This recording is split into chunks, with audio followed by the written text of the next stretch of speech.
আমাকে সামাজিক হেনস্থা করছেন। অবশ্যই এই চিঠি চাটুকারিতার মধ্যেই পড়ে। এর জন্য অপমান আমার প্রাপ্য, কিন্তু দেখেন শাস্তিটা বেশি দিয়ে ফেললেন না।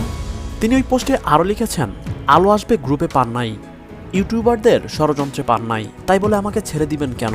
2014 সালের একটি চিঠি নিয়ে 14 বার ভাইরাল করলেন। সাবেক সরকারের কাছ থেকে অনেকেই জমি নিয়েছেন।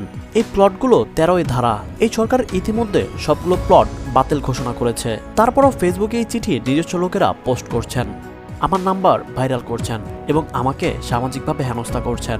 অবশ্যই এই চিঠি চাটুকারিতার মধ্যেই পড়ে। এর জন্য অপমান আমার প্রাপ্য, কিন্তু দেখেন শাস্তিটা বেশি দিয়ে ফেললেন না। আল্লাহ তবে আপনাদেরও ক্ষমা করবেন না। আল্লাহ যে আছেন এবং যথাসময়ে পাপের শাস্তি হয় তা আমরা তো সবাই বুঝে গেছি।